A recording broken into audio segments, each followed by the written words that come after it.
Good morning students. तो आज मैं आपके लिए एक बहुत ही अच्छा टॉपिक लेके आया हूँ जिसमें स्टूडेंट्स को बहुत ही कंफ्यूजन रहता है और ये टॉपिक का नाम है रिफ्रैक्टिव इंडेक्स। क्लास 10th का ये टॉपिक है। तो व्हाट इज रिफ्रैक्टिव इंडेक्स? तो रिफ्रैक्टिव इंडेक्स को समझाने से पहले मैं आपको कुछ बेसिक चीजें बताना चाहता हूँ। और ये बेसिक चीजें क्या है?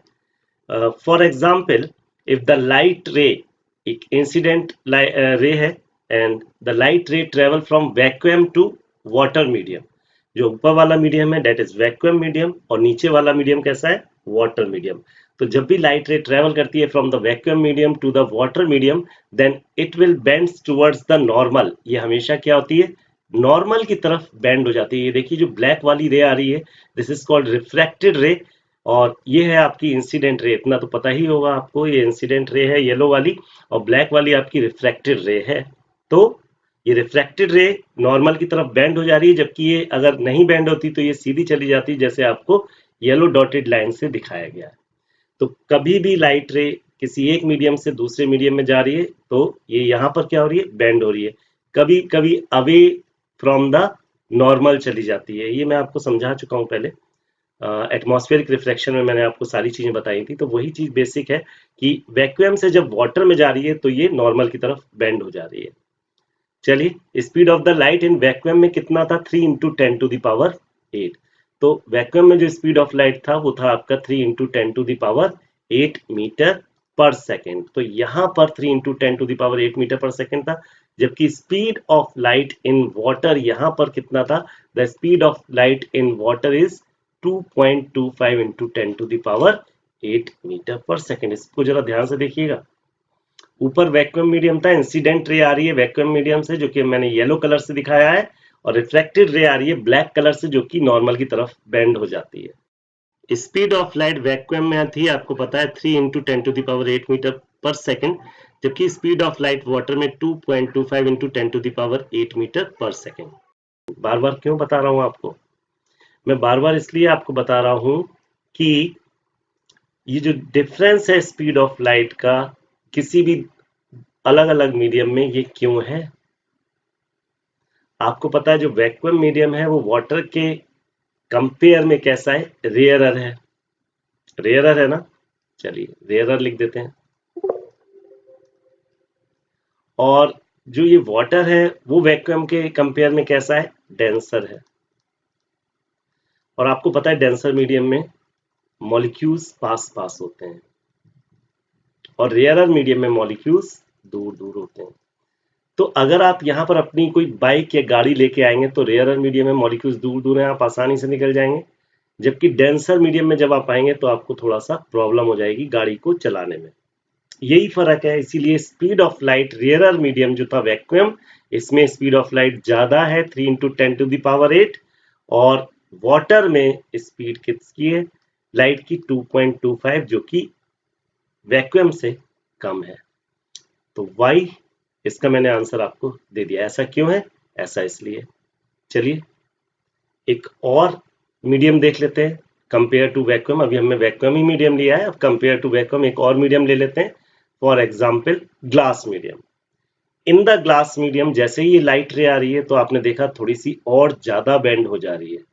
पिछले वाले में इतनी बेंड नहीं हो रही थी, लेकिन ग्लास मीडियम में थोड़ी सी और ज्यादा बेंड हो जा रही है। ये रिफ्लेक्टेड है, ये इंसिडेंट रे, रिफ्लेक्टेड रे। तो आपको पता है speed of light in the vacuum कितनी है? 3 इंटू 10 टू द पावर 8, जबकि speed of light in the glass कितनी आती है? 2 into 10 to the power 8। Question उठता है वाई। क्वेश्चन उठता है वाई। वही चीज फिर से कि जो ग्लास का मॉलिक्यूल्स हैं वो ज्यादा डेंसर हैं वैक्यूम से, और वैक्यूम में इतना आपका डेंसर था नहीं, दूर दूर है। गाड़ी आप चलाएंगे आराम से चल जाएगी, जबकि यहां पर आप गाड़ी आप चलाएंगे आई थिंक ज्यादा मुश्किल हो रही है, वाटर से भी ज्यादा, वाटर से भी ज्यादा मुश्किल हो रही है। इसीलिए लाइट यहां पर ज्यादा बेंड हो गई है, स्पीड कम है। जितनी स्पीड लाइट की कम होगी किसी मीडियम में, उतनी लाइट की जो रे है वो ज्यादा बेंड हो जाएगी। ठीक, अब तीसरे मीडियम में देख लेते हैं। समझ में आया ना आपको? यहां देखिए आपने क्या देखा, ये आपकी बेंड हो रही है, डेंसर था। ठीक है भाई, वाटर की जो लाइट की स्पीड है वाटर में 2.25 है, यहां पर और ज्यादा कम है, मींस ज्यादा डेंसर है ये। ठीक है, नेक्स्ट आते हैं हम डायमंड में। डायमंड में तो ये बिल्कुल ही नॉर्मल के पास चली जा रही है। इसका मतलब क्या है, क्योंकि डायमंड एक बहुत सॉलिड मटेरियल है, बहुत ठोस होता है, उसमें मॉलिक्यूल्स बहुत पास पास होते हैं, मॉलिक्यूल्स बहुत पास पास हैं। ये ऐसा इस जगह है जैसा आपका दिल्ली का कनॉट प्लेस, गाड़ी चलाना बिल्कुल मुश्किल है। आप कैसे ले जाएंगे गाड़ी, बहुत ही स्पीड कम हो जाएगी लाइट की।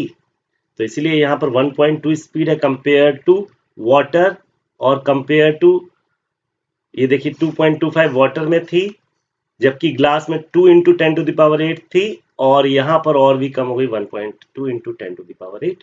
इसका मतलब यहाँ ज्यादा बेंड होगी रिफ्रैक्टेड रे। तो आई थिंक ये आपको टॉपिक समझ में आ गया होगा। अभी आपको रिफ्रैक्टिव इंडेक्स नहीं बताया, बट आपको सिंपल बेंडिंग बताई है, बेंडिंग ऑफ द रिफ्रैक्शन रे। तो यहाँ आपकी वैक्यूम में लाइट रे आ रही है, इंसिडेंट रे यहाँ पर बेंड हो जाती है नॉर्मल की तरफ, ये हम ग्लास मीडियम में चेक कर चुके हैं। बट यहाँ पर एक नया वर्ड आता है, resistance. What is the definition of the resistance? Resistance का मतलब होता है रुकावट।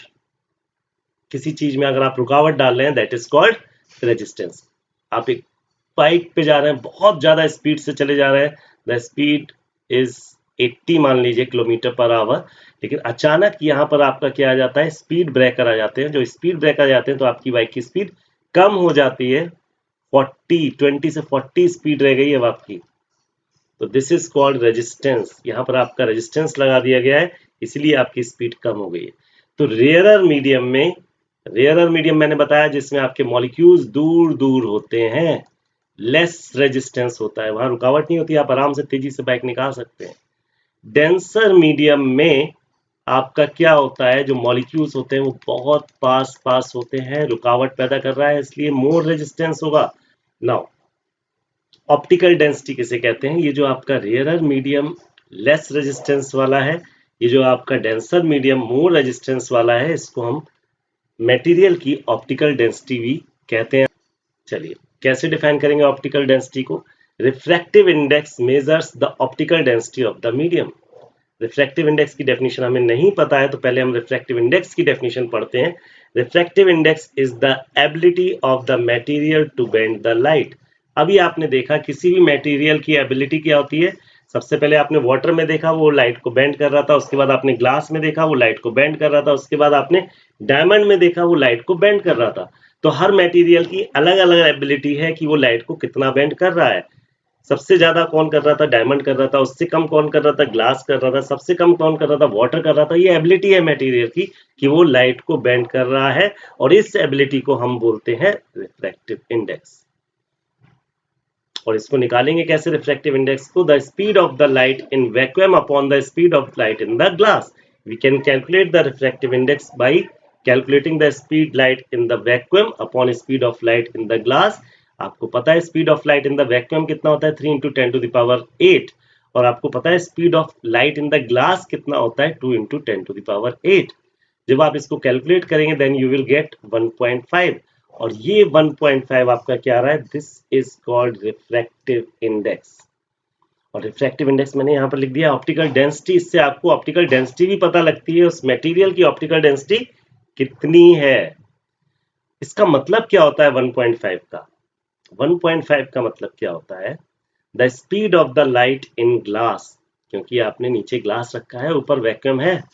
The speed of light in glass, जो स्पीड ऑफ लाइट आपकी आ रही है ग्लास में, is 1.5 times slower than the speed of light in vacuum। आपको समझा चुका हूं मैं बार बार कि जैसे ही हम किसी दूसरे मीडियम में आ रहे हो, वो दूसरा मीडियम डेंसर है तो उसकी लाइट की स्पीड कम हो जा रही है। कितनी कम हो रही है? This is called refractive index. The speed of the light in the glass is 1.5 times slower than the speed of light in the vacuum। I think आपको समझ में आ गया होगा।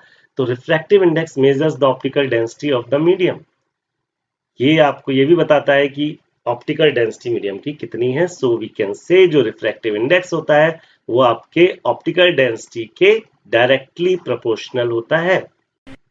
तो रिफ्रैक्टिव इंडेक्स की अब डेफिनेशन देख लेते हैं। अभी जो हमने डेफिनेशन पढ़ी थी उस डेफिनेशन के अलावा ये आपकी न्यूमेरिक डेफिनेशन है। न्यूमेरिक डेफिनेशन से मतलब एक आपने फॉर्मूला यहाँ पर जनरेट किया इस डेफिनेशन के through. The ratio of the speed of the light in a vacuum.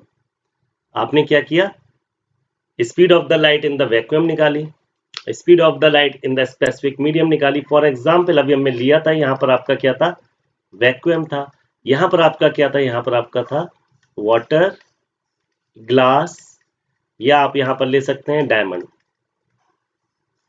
जैसे ही आपका ये नॉर्मल था, आपकी इंसिडेंट रे आती है वो हमेशा क्या होती है, नॉर्मल की तरफ बेंड हो जाती है। अलग अलग मीडियम में अलग अलग हिसाब से बेंड होती है। तो आपका ये जो रेशियो था स्पीड ऑफ लाइट का, ये आपका वैक्यूम में रेशियो और वाटर में, ये आपका रेशियो ऑफ वैक्यूम में, ग्लास में, रेशियो ऑफ वैक्यूम में और डायमंड में, ये जो रेशियो है स्पीड ऑफ लाइट का, इसको हम कहते हैं आपका refractive index. The ratio of the speed of light in the vacuum to the speed of light in the specific medium. Specific medium मतलब कोई सा भी वाटर, ग्लास या diamond, it is denoted by N. इसको हम N से denoted करते हैं रिफ्रैक्टिव इंडेक्स को, और फॉर्मूला होता है speed of light in the vacuum upon speed of light in the medium. ध्यान रखना है, जहां से रे इंसिडेंट रे आ रही है वो ऊपर रहेगा, जहां रिफ्रैक्टेड रे आपकी बेंड हो रही है वो नीचे रहेगा। और किसका रिफ्रैक्टिव इंडेक्स आप निकालेंगे, वाटर का निकालेंगे, नीचे आ रहा है the refractive index of the medium, है ना, विद रेस्पेक्ट टू वैक्यूम। इसको पढ़ेंगे कैसे वो मैं अभी आगे भी बताऊंगा आपको। तो n is equal to, formula हम लिखते हैं c upon v, where c is the speed of light in vacuum. जो c है वो आपकी speed of light in vacuum में है, लिख दे रहा हूं, speed of light in vacuum. And what is the v? v is the speed of the light in glass, water या डायमंड, जो भी आप मीडियम ले लेंगे। This notation is called the absolute refractive index. ये एब्सोल्यूट रिफ्रैक्टिव इंडेक्स कहां से आ गया, हम तो रिफ्रैक्टिव इंडेक्स पढ़ रहे थे। एब्सोल्यूट रिफ्रैक्टिव इंडेक्स इसलिए आ गया बेटा कि कभी भी हम पहला मीडियम अगर वैक्यूम लेते हैं, मैं बार बार आपको बताऊंगा और अभी भी बता रहा हूं, कभी भी हम पहला मीडियम अगर हमेशा वैक्यूम ले रहे हैं, VACWM, और दूसरा हम कुछ भी ले सकते हैं, वाटर, ग्लास, डायमंड एक्सेट्रा, कुछ भी आप मीडियम ले रहे हैं, लेकिन पहला मीडियम आपका हमेशा वैक्यूम है, तो इसको हम बोलते हैं एब्सोल्यूट रिफ्रैक्टिव इंडेक्स। कभी भी हम रिफ्रैक्टिव इंडेक्स निकाल रहे हैं किसी भी मटेरियल का, ग्लास का, वाटर का या डायमंड का, तो वो विद रेस्पेक्ट टू वैक्यूम निकाल रहे हैं, तो वो कहलाएगा एब्सोल्यूट रिफ्रैक्टिव इंडेक्स। बात क्लियर हो गई? चलिए आ जाते हैं, जो आपका रिफ्रैक्टिव इंडेक्स है, अगर वो बढ़ाएंगे आप तो ऑप्टिकल डेंसिटी उसकी बढ़ेगी, क्योंकि डायरेक्टली प्रोपोर्शनल होती है। मैंने पीछे अभी बताया था आपको।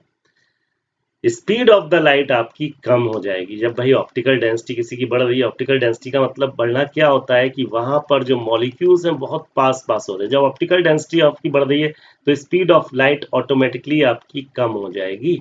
ये आपकी ऐसी थी, बट ये आपकी कम हो गई स्पीड ऑफ लाइट। जब आपका रिफ्रैक्टिव इंडेक्स कम हो रहा है तो ऑप्टिकल डेंसिटी क्या होगी, घटेगी, और स्पीड ऑफ लाइट आपकी क्या होगी, बढ़ जाएगी। आई थिंक आपको बहुत अच्छा समझ में आ गया होगा। कोई भी डाउट होगा तो प्लीज मुझे कमेंट करिएगा यूट्यूब चैनल पे मेरे। Now after that there is this question, the speed of the light in the diamond is 1.25 into 10 to the power 8 meter per second. Find the value of the n. आपको बताया गया है कि जो speed of light diamond में है वो इतनी है, आपको रिफ्रैक्टिव इंडेक्स n की वैल्यू निकालनी है।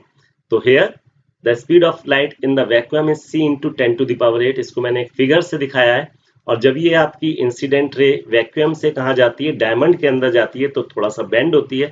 और आपको दिया गया है क्या, कि speed of light in the diamond कितनी है, 1.25 into 10 to the power 8 metre per second, ये आपको गिवन है।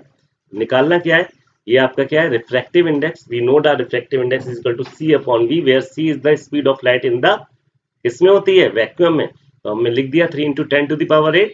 एंड v आपको पता है speed of light in the diamond वो कितनी है, 1.25 into 10 to the power 8। जब इसको हम डिवाइड करेंगे देन वी विल गेट 2.4। तो ये रिफ्रैक्टिव इंडेक्स आपका कितना आया, 2.4। इसका मीनिंग क्या है, the meaning of this 2.4 is means the speed of the light is 2.4 slower in the diamond than the speed of light in vacuum। मतलब जब आप कंपेयर कर रहे हो, this is called refractive index, क्योंकि आपका फॉर्मूला क्या होता है, c अपॉन v। मीन्स ये आपकी स्पीड ऑफ लाइट किस में है, वैक्यूम में, और ये स्पीड और लाइट किसी भी मीडियम में है ना। तो ये आप कंपेयर ही तो कर रहे हो। तो स्पीड ऑफ लाइट मींस ये 2.4 रिफ्रैक्टिव इंडेक्स आ गया। इसका मतलब क्या होता है, means the speed of light is 2.4 slower.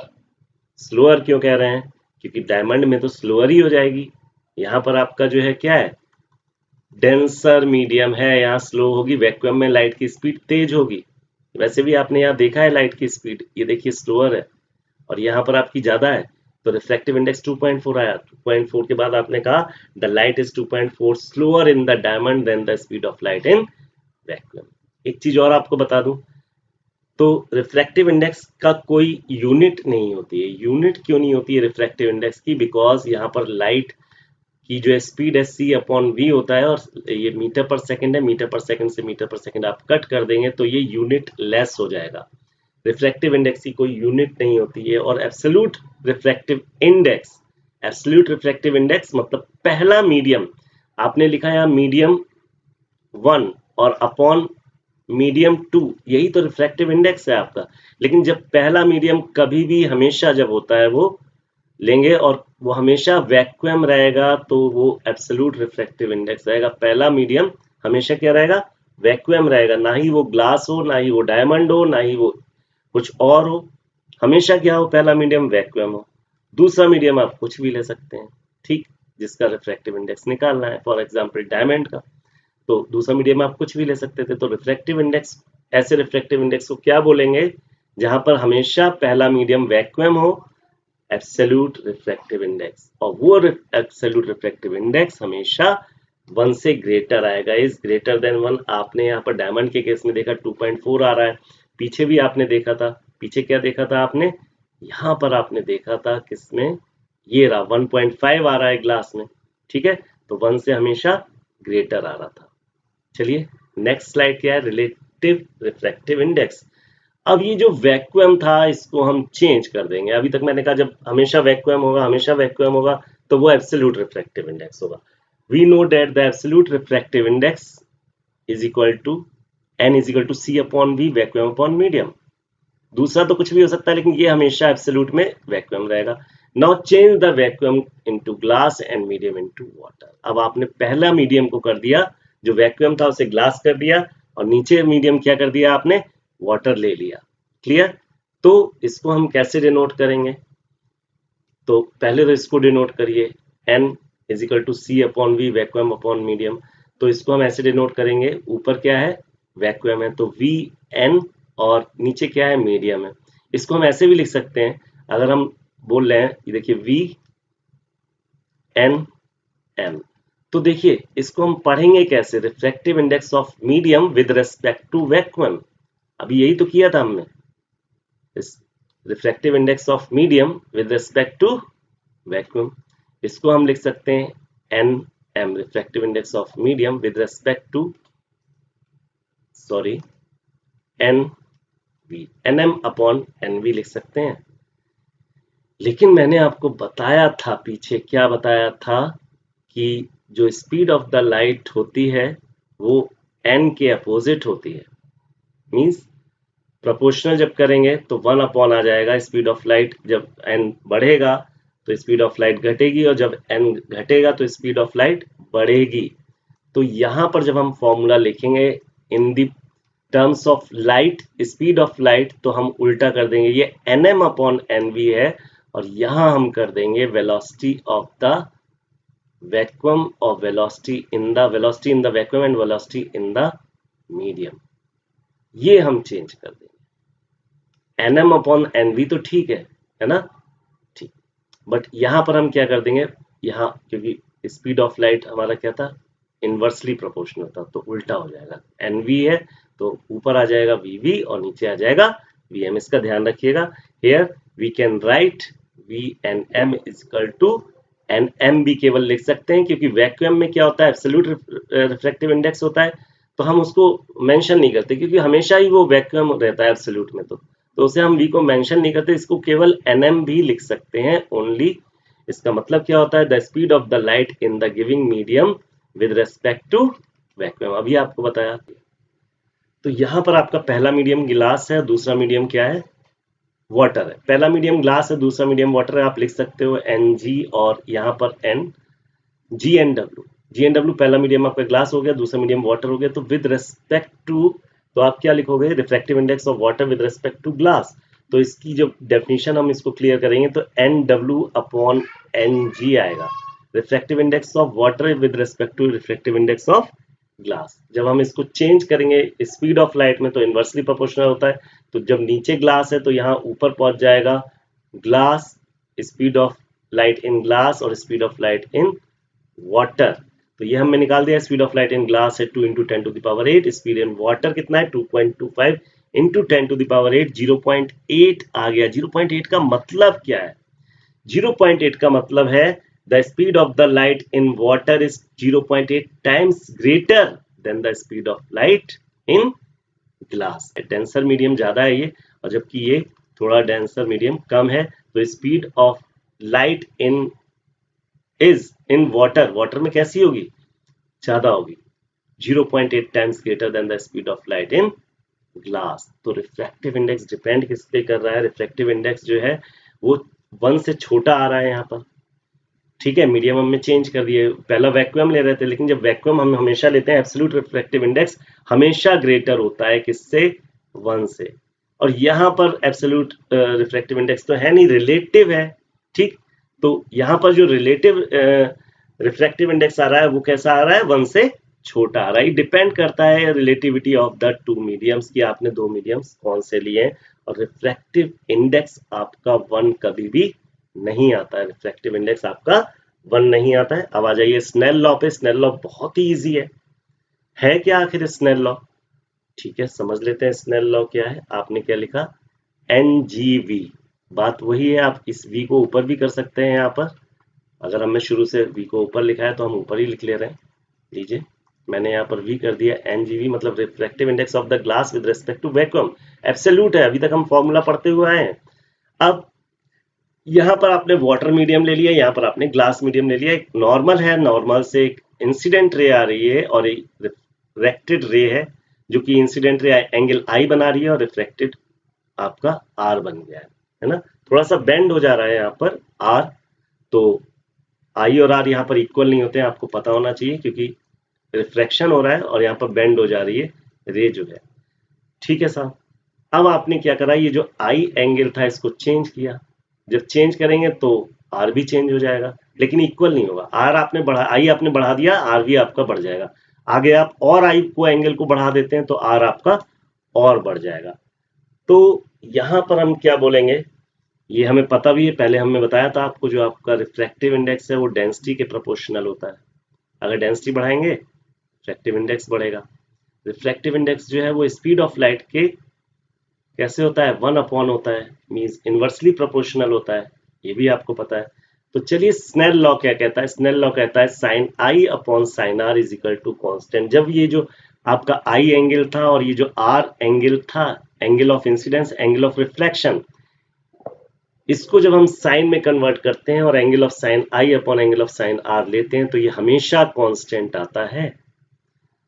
For example हमारा पहला मीडियम क्या है, वाटर है, दूसरा मीडियम क्या है, ग्लास है। तो हम इसको लिख सकते हैं WNG, या इसको लिख सकते हैं the refractive index of glass with respect to water, GW ऐसे भी कर सकते हैं, और जिसका वैल्यू है 1.3। अब आपने यहाँ पर एंगल I को बढ़ा दिया, जब आपने एंगल I को बढ़ा दिया तो एंगल R भी आपका थोड़ा डिफरेंट हो गया, ये दोनों डिफरेंट हो गए, एंगल I को बढ़ा रहे हैं तो R भी बढ़ जा रहा है। दूसरे केस में X और Y कर लिया एंगल को, फिर भी ये कांस्टेंट आ रहा है और इस कांस्टेंट की वैल्यू फिर से वही आ रही है। तीसरी बार आपने एंगल को फिर चेंज कर दिया, I को आपने चेंज किया, R आपका फिर चेंज हो गया। अब यहां पर भी कांस्टेंट वैल्यू है तो ये आपका 1.3 फिर से आ जा रहा है। तीनों ही केसेस में आपने IR चेंज करके देख लिए, लेकिन वो वैल्यू हमेशा कांस्टेंट आ रही है, और कांस्टेंट वैल्यू कितनी है, 1.3। तो हम कह सकते हैं refractive index of the glass with respect to water is 1.3। यही तो स्नेल लॉ है। And the last scene is, एक सम ले लिया है थोड़ा सा, the angle of the I is 30 degree, the angle R is 60 degree. हमें एंगल्स पता है और हमें पता है VB। What do you mean by VB? Speed of light in the second medium B medium is 2 into 10 to the power 8 metre per second, what is the speed of light in the first medium, A medium में light कितनी होगी। फिर से बता रहा हूं, आपको पता है एंगल आई की वैल्यू 30 है, आपको पता है एंगल आर की वैल्यू 60 है, आपको पता है कि speed of light in the second medium 2 into 10⁸ है, आपको पता है speed of light in the second medium मतलब बी मीडियम में 2 इंटू 10⁸ मीटर पर सेकंड है, आपको निकालना क्या है speed of light in the first medium A. बहुत ही ईजी है, sine I upon sine R निकाल लेंगे, sine I upon sine R आपको पता है साइन 30 अपॉन साइन 60 होता है, और ये साइन 30 अपॉन साइन 60 की वैल्यू आप ट्रिग्नोमेट्री से लगाएंगे तो 1/√2/√3/2, जिसकी वैल्यू आ जाएगी 1/√3। Sine I upon sine R निकला है भाई 1/√3। और आपको एक चीज और बता दें, ए एन बी, ये आपका पहला मीडियम ए है, इसको ऐसे ही लिखेंगे ना, फिर एन फिर बी। अब आप क्या करेंगे, इसको जब फॉर्मूले में कन्वर्ट करेंगे तो N B upon N A हो जाएगा, जब वेलोसिटी में कन्वर्ट करेंगे, स्पीड में कन्वर्ट करेंगे तो उल्टा हो जाएगा V A upon V B. इसको ध्यान रखिएगा, यही हमने लगा दिया। ये देखिए N B A, what is I R, ये है आपका आई अपॉन आर, पहला मीडियम ऊपर आई है, दूसरा मीडियम नीचे आर है जिसमें बन रहा है एंगल, तो इसको हम लिखेंगे N B A, refractive index of B medium B with respect to A. तो इसको जब हमने B A N B A लिख दिया तो इसको हम कैसे करके लिख सकते हैं, अभी आपको होता है A N B is equal to कितना आ गया 1/√3, अभी निकाला है। अब इसको आप इस फॉर्मूले से लिख सकते हो क्या, N B upon N A is equal to 1/√3 है, आपको N B upon N A is equal to 1/√3 है, इसको फिर कन्वर्ट कर दिया किसमें, स्पीड ऑफ लाइट में, यहां से ये देखिए V A upon V B, V A upon V B is equal to 1/√3। आपको वीबी की वैल्यू पता है 2 इंटू 10⁸, वी ए आप निकाल लोगे 1/√3 है, वी ए की वैल्यू आ जाएगी 2 into 10⁸ upon √3। This is the correct answer, और इस तरीके से स्नेल लॉ के थ्रू हम अपने सम्स कर सकते हैं। थैंक यू वेरी मच, बहुत बहुत शुक्रिया आपका ये वीडियो देखने के लिए। प्लीज लाइक और सब्सक्राइब कर दीजिए अगर मेरा आपको वीडियो अच्छा लगा हो, कुछ भी अगर आपको समझ में ना आया हो तो you can comment in the comment box. Thank you very much.